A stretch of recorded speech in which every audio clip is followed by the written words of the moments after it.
The stars outside the viewing port looked different here, 50,000 light-years from Earth. Captain Jake Harrison pressed his palm against the cool metal wall of the diplomatic vessel Endeavour and watched the massive space station grow larger on the screen. Nexus Prime was bigger than any city he had ever seen, a gleaming structure of metal and crystal that stretched for hundreds of miles in every direction. "First time seeing it?" asked Ambassador Lisa Carter as she joined him at the window. Her voice was calm, but Jake could see the tension in her shoulders. They had been preparing for this moment for 3 years.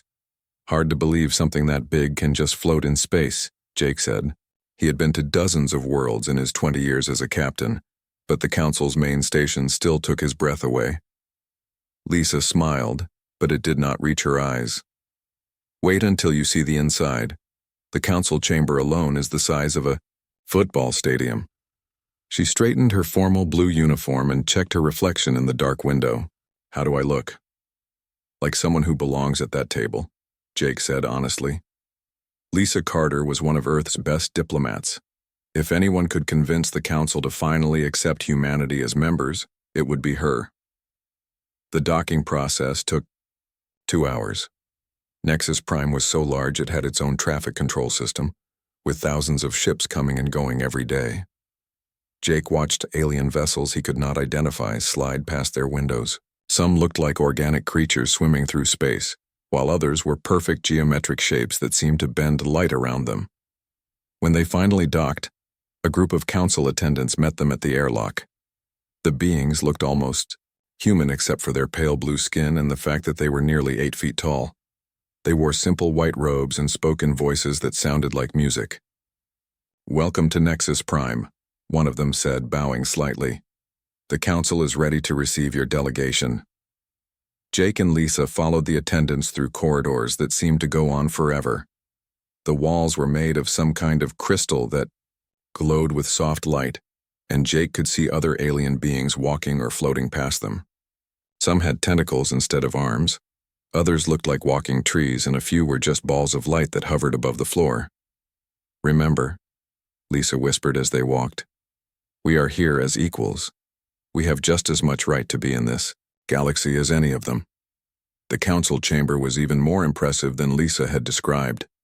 The room was circular and huge, with a domed ceiling that showed a perfect view of the stars outside.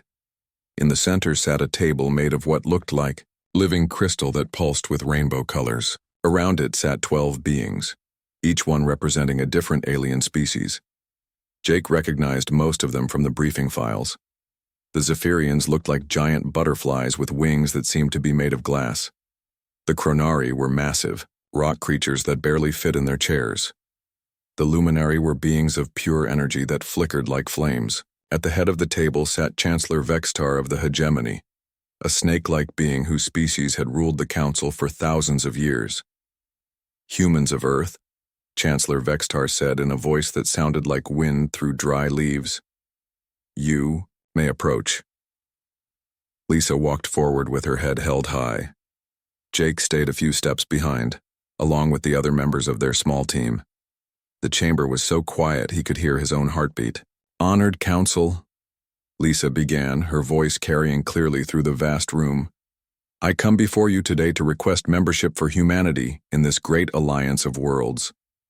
She began her presentation, speaking with passion about everything humanity had achieved.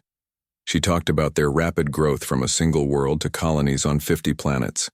She described their contributions to galactic trade, their scientific discoveries, and their desire to learn from the older civilizations. Jake watched the faces of the Council members trying to read their expressions. Most looked bored, a few seemed annoyed, none looked impressed. Lisa continued for nearly an hour, showing holographic displays of human achievements and offering gifts of Earth art and music.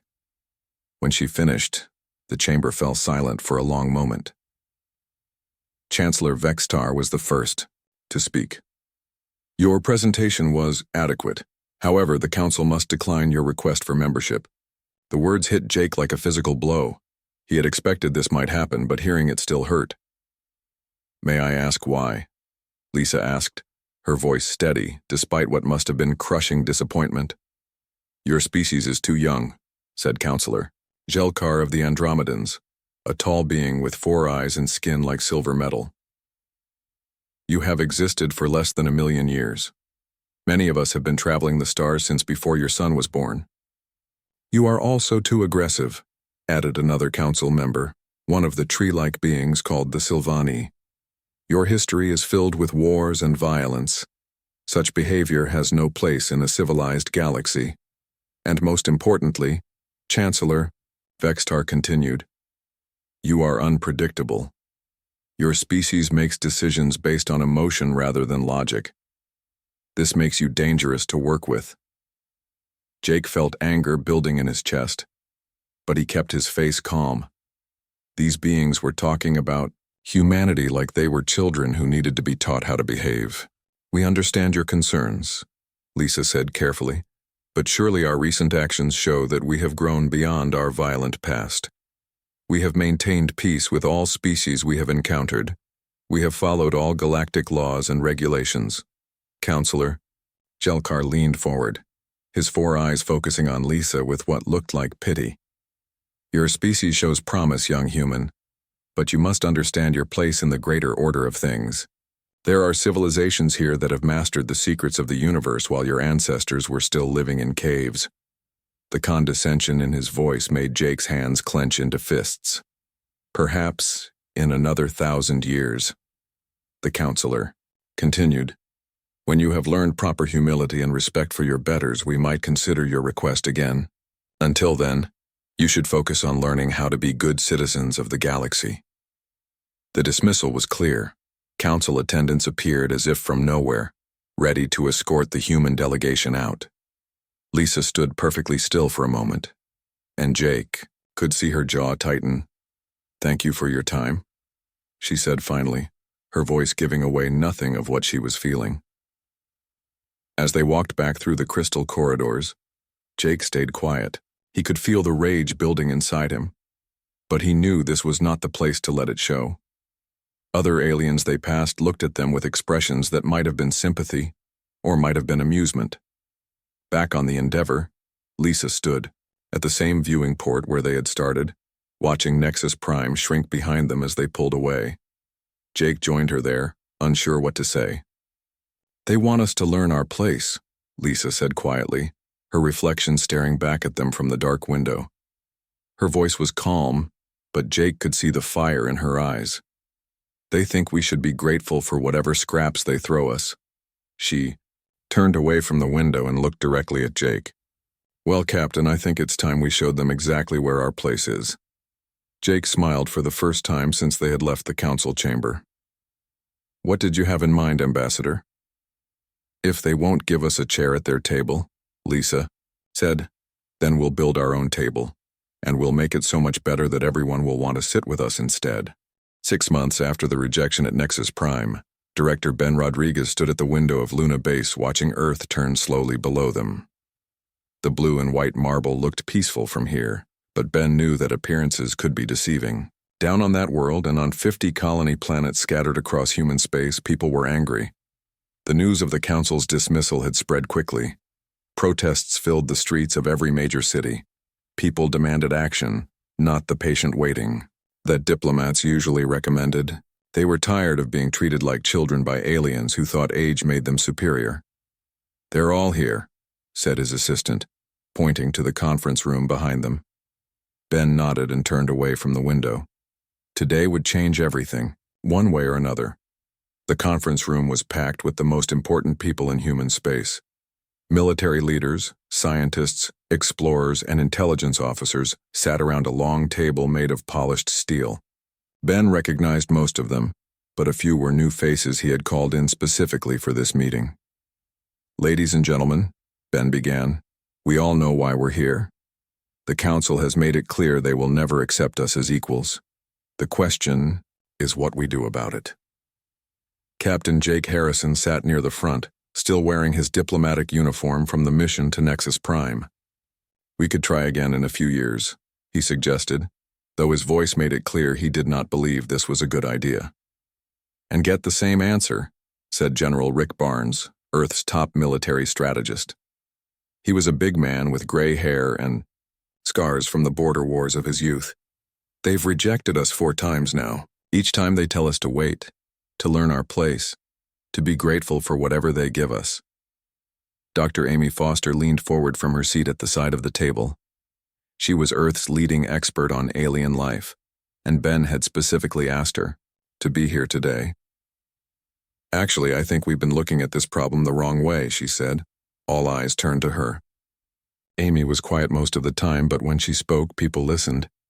We've been trying to join their club, she continued. But what if we started our own?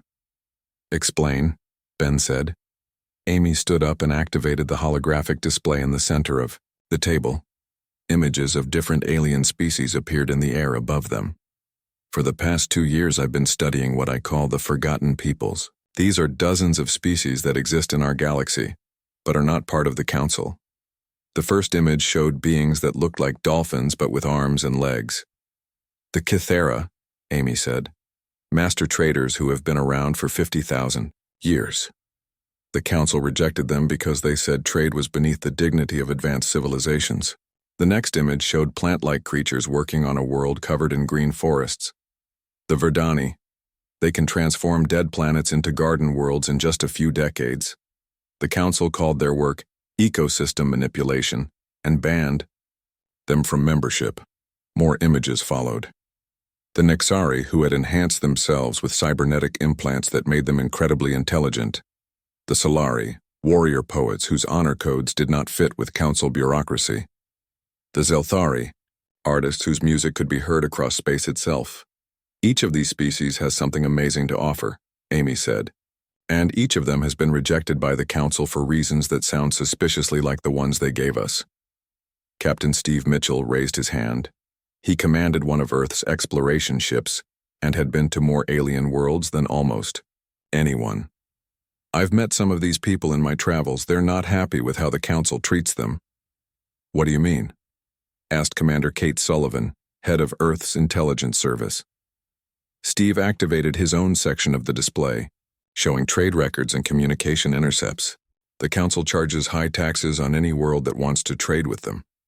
They make rules about what technologies can be developed and what planets can be colonized. Basically, if you're not a member, you're treated like a second-class citizen in your own galaxy. And if you are a member but you're not one of the old species, added Kate, you still get treated badly. I've been monitoring Council communications for years. The newer members constantly complain about being ignored or overruled by the ancient ones. Ben felt excitement building as he listened. This was exactly what he had hoped to hear when he called this meeting. Dr. Carl Hayes, Earth's top scientist, spoke up from the back of the room. So you're suggesting we approach these rejected species and offer them an alternative? Not just an alternative, Amy said. A better way. Instead of a hierarchy where old means powerful, we create a partnership where everyone contributes what they do best. General Barnes leaned back in his chair, thinking. The military possibilities are interesting. If we could get even half of these species to work with us, we'd have a force that could stand up to the Council if needed. This isn't about starting a war, Ben said quickly. It's about giving people choices. Right now, the Council is the only game in town. If someone wants to participate in galactic civilization, they have to follow Council rules and accept Council attitudes. But what if there was another option? Added Lisa Carter, who had been quiet until now. The former ambassador looked different since their return from Nexus Prime. The diplomatic politeness was gone, replaced by something harder and more determined. What if we could offer species the chance to be part of something where they were valued for what they contributed instead of how old they were? Captain Tony Blake, who commanded one of Earth's merchant vessels, nodded enthusiastically. The trade possibilities alone would be incredible. The Kythera have networks that span half the galaxy. The Verdani could help us terraform worlds faster than we ever imagined. The Nexari could boost our technology by centuries. And the Solari, added Colonel Dan Murphy, who specialized in military engineering, their warrior traditions combined with our tactical flexibility could create something the Council has never seen before. Ben looked around the room and saw the same excitement in every face. These people understood what they were talking about, not just resistance to the Council's dismissive attitude, but the creation of something genuinely better. "There's one more thing," Kate Sullivan said, her intelligence officer's mind already working on the practical details. "While we're building these partnerships, we need to be preparing for the Council's reaction. They're not going to like losing their monopoly on galactic civilization." "What are you suggesting?" Ben asked. "We expand our fleet," Kate said. "We map Council territories and defenses. We study their weaknesses. We make sure that when they finally notice what we're doing, we're ready for whatever they try to do about it." General Barnes smiled grimly. "I like the sound of that. We've been playing defense for too long, always reacting to what they want. Time to take the initiative." Dr. Emma Wright, who had been working on environmental projects in the outer colonies, raised her hand. "How do we approach these other species? We can't just show up and say, 'Want to join our rebellion against the Council?'"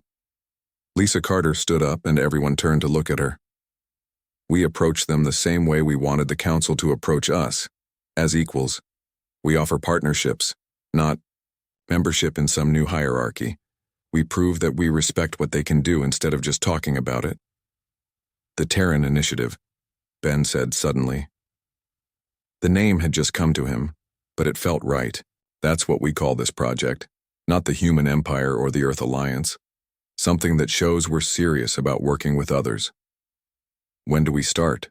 asked Jake Harrison. Ben looked around the room one more time. Every person here was risking their career, maybe even their life, on this plan. If it failed, they would all be remembered as the people who led humanity into a disastrous war with the most powerful alliance in the galaxy. But if it succeeded... "We start tomorrow," Ben said. "Amy, I want you to prepare detailed files on every species you think might be interested. Steve, you'll lead the first contact missions. Kate, start gathering intelligence on Council military capabilities. Lisa, you'll head up the whole initiative." As the meeting broke up, people talked excitedly among themselves about the possibilities. Ben stayed by the window, watching Earth turn below them. In a few months, their world might be at the center of a new kind of galactic civilization. Or it might be nothing but radioactive dust. Either way, they would face the future as equals, not as supplicants begging for scraps from their betters' table. 2 years after the meeting on Luna Base, Ambassador Lisa Carter stood on the observation deck of New Geneva Station, watching ships from a dozen different species dock at the busy ports below. The space station had been just a small human outpost when the Terran Initiative began. Now it was the beating heart of something the galaxy had never seen before. "The Cathera trade ship just arrived," said Captain Tony Blake, joining her at the viewing window. His merchant vessel Liberty was docked nearby. Its cargo holds full of goods from 6 different worlds. "They brought those crystal processors," we ordered, "plus some things I've never seen before." Lisa smiled. The Cathera had been their first major success, and that victory had opened doors throughout the galaxy. "How did the negotiations go on their homeworld?" "Better than we hoped," Tony said. "Their trade council was suspicious at first. They've been dealing with council arrogance for so long they didn't believe we actually meant what we said about equal partnerships." Lisa remembered that first meeting on Cathara Prime 18 months ago. The dolphin-like beings had gathered in their floating cities, unsure whether to trust these young humans who claimed to be different from other species. The council had always demanded tribute and taxes from anyone who wanted to trade in their space. The Cathera expected the same from humanity. Instead, Lisa had offered them something revolutionary, a partnership where both sides benefited equally. Humans would provide military protection and share their technology, while the Cathera would give them access to their vast trade networks and economic knowledge. The signing ceremony had taken place in the Grand Hall of Cathera Prime, surrounded by pools of water where the aquatic beings could breathe comfortably. When the Cathera trademaster had pressed his flipper to the agreement crystal, sealing the partnership, Lisa had felt the galaxy shift around them. "The Verdani delegation arrived this morning too," Tony continued. "Dr. Emma Wright is showing them around the agricultural levels." Lisa nodded. The plant-like Verdani had been even more cautious than the Cathera. For thousands of years, the Council had called their terraforming work dangerous ecosystem manipulation. They said the Verdani were too willing to change worlds instead of accepting them as nature intended. But humans understood the value of making dead worlds bloom with life. Earth's colonies needed habitable planets, and the Verdani could create them faster than anyone imagined. The partnership had been natural once both sides realized they shared the same dreams of growth and expansion. Any word from Colonel Murphy's mission to the Nexari homeworld? Lisa asked. He sent a message yesterday. The cybernetic enhancement demonstrations went perfectly. Apparently, 3 Nexari engineers want to volunteer for the cultural exchange program. Lisa felt a surge of pride. The Nexari had been outcast for thousands of years, rejected by the Council for corrupting their natural forms with cybernetic implants. But humans saw the beauty in their choice to improve themselves through technology. The hybrid human Nexari research teams were already making discoveries that amazed both species. A soft chime indicated an incoming message. Lisa activated the communication panel, and the holographic image of Commander Nicole Gray appeared. Ambassador, Nicole said, I have the latest fleet reports. We now have 17 species in the Alliance, with 3 more interested in joining next month. What's our combined military strength? Lisa asked. Better than we hoped. The Solari warrior traditions have integrated perfectly with our tactical systems. Captain Dan Murphy says the joint training exercises are producing results that surpass anything either species could achieve alone. Lisa thought about the Solari, the warrior poets who had been dismissed by the Council for being too focused on personal honor in an age of bureaucratic diplomacy. Their codes of conduct had seemed outdated to the ancient Council members, but humans recognized the value of their discipline and loyalty. The Alliance fleets now included sleek human ships fighting alongside elegant Solari vessels and the geometric craft of the Nexari. Each species contributed their strengths while learning from the others. Any Council activity in our space? Lisa asked. Some increased patrols near the border worlds, but nothing hostile yet. I think they're still trying to figure out what we're doing. The door to the observation deck opened and Dr. Carl Hayes entered carrying a data pad. The scientist looked excited about something. Lisa, you need to see this, he said, activating the holographic display. Charts and graphs filled the air between them. These are the latest economic reports from across Alliance space. Lisa studied the numbers. Trade volume was up 400% from the previous year. Technological development had accelerated beyond anything in recorded galactic history. 17 different species sharing knowledge and resources had created an explosion of innovation. Look at this, Carl continued, highlighting specific sections. The Kythera trade networks have connected us to markets the Council never even knew existed. Verdani terraforming has given us 12 new habitable worlds in just 18 months. Nexari technology upgrades have improved our manufacturing by 600%. And the cultural exchanges? Lisa asked. Beyond successful, we have human artists learning Solari poetry techniques, Nexari engineers teaching our people about cybernetic integration, Verdani biologists working with our environmentalists to create new forms of life. Tony Blake whistled softly.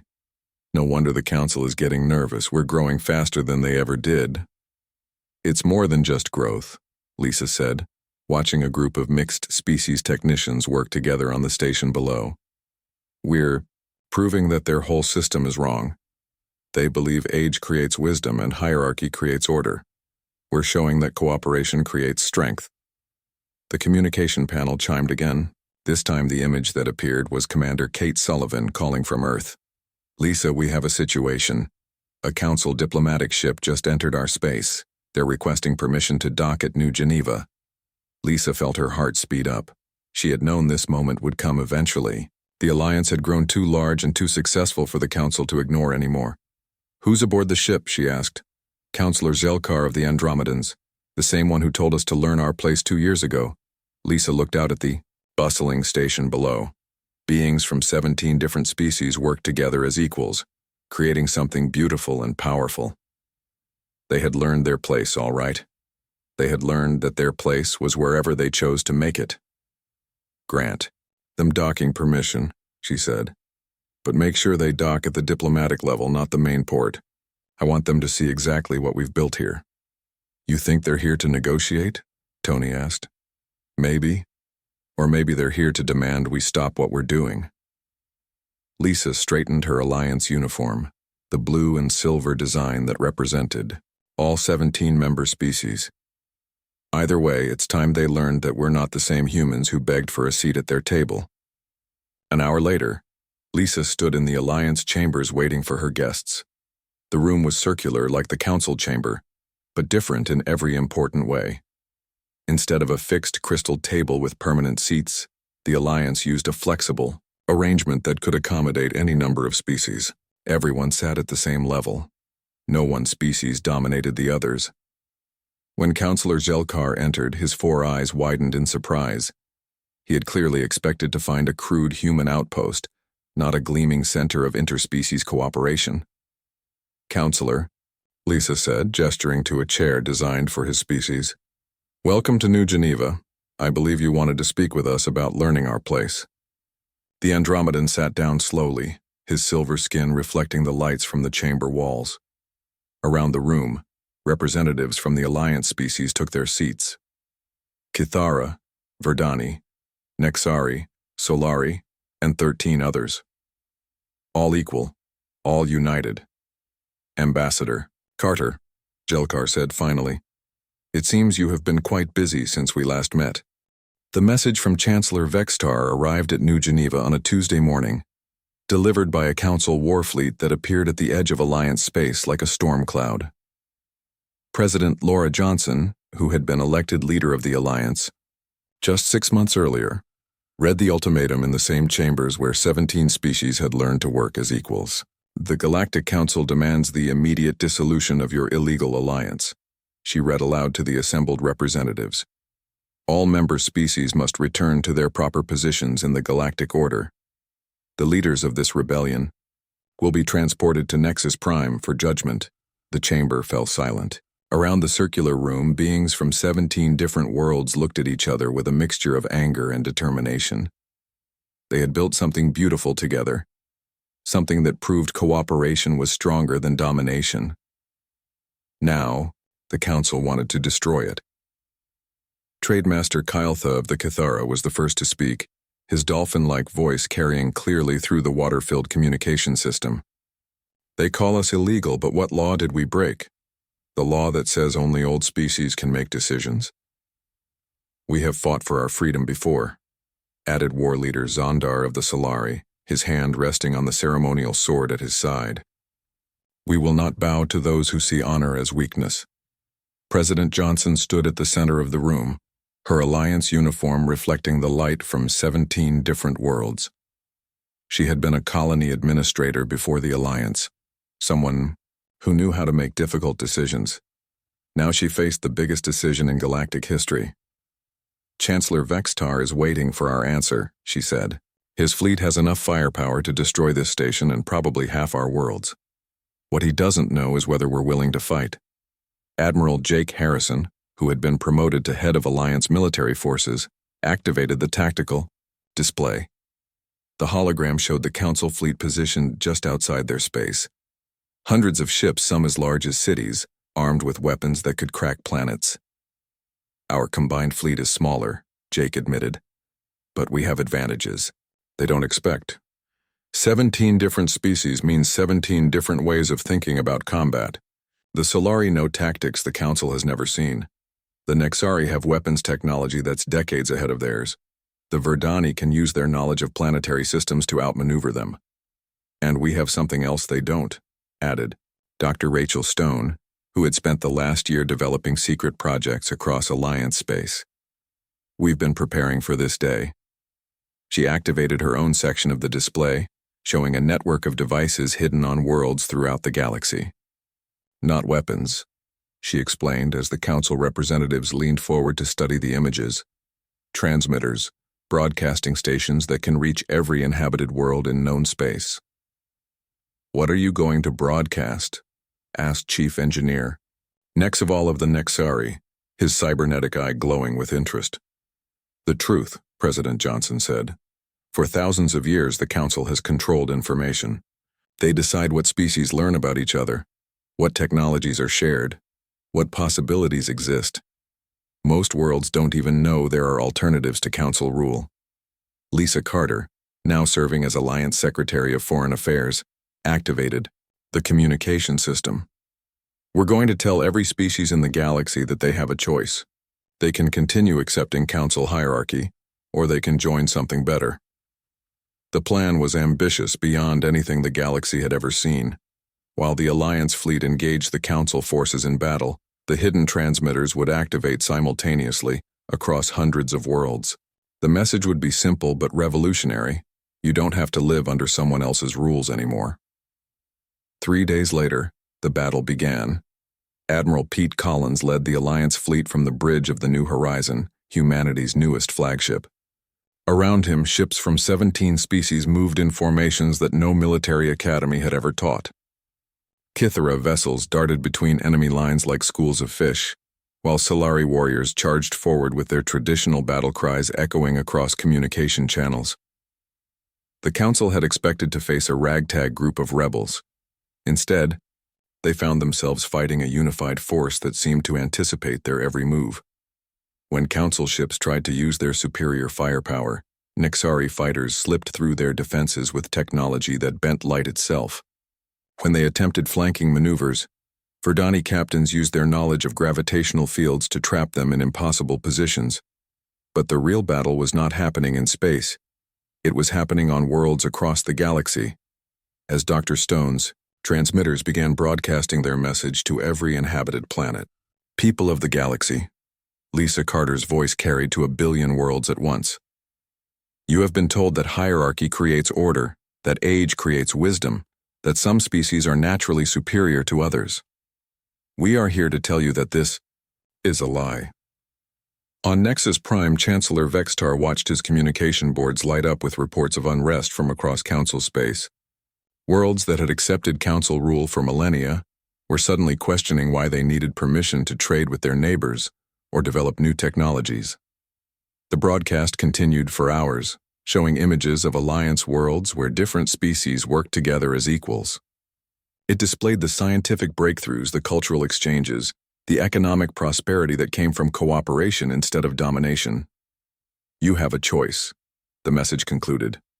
Continue accepting limitations placed on you by those who claim superiority through age, or join us in building something where your worth is measured by what you contribute, not how long your species has existed.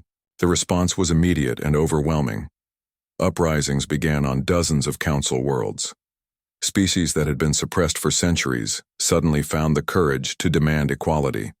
Trade networks that had operated under Council restrictions began forming independent partnerships. The space battle raged for 6 days, but the real war was already over. When faced with rebellions throughout their territory and military defeat at the hands of the Alliance, the remaining Council members were forced to ask for peace negotiations. The peace conference took place on Earth, in the rebuilt United Nations building in New York. President Johnson had chosen the location deliberately. This was where humanity had first learned that different peoples could work together despite their differences. Chancellor Vextar entered the conference room looking smaller than he had at Nexus Prime. The snake-like being who had once dismissed humanity as too young and aggressive now sat across from representatives of 53 species, including several former Council members who had chosen cooperation over continued conflict. What are your terms? He asked quietly. President Johnson looked around the room at beings from across the galaxy, all sitting as equals at tables arranged in a circle that had no head, no hierarchy, no single dominant position. No terms, she said. No conquest, no revenge, no punishment for past mistakes. Just an invitation to join something better.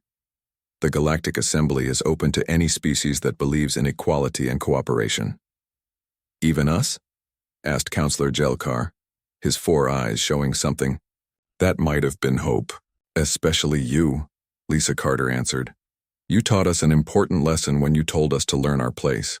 We learned that our place is wherever we choose to stand, alongside anyone willing to stand with us as equals. 6 months later, Lisa stood on the observation deck of Unity Station, the new capital of the Galactic Assembly. Through the viewing window, She could see ships from over 50 species docking at the busy ports. The station was even larger than Nexus Prime had been, but built on completely different principles. Instead of a symbol of dominance, it was a celebration of diversity. The Horizon was preparing to launch from one of the docking bays, carrying Alliance ambassadors to unexplored regions of the galaxy. Its mission was to find other species that might want to join their growing community of equals. "Any regrets?" asked Jake Harrison, joining her at the window.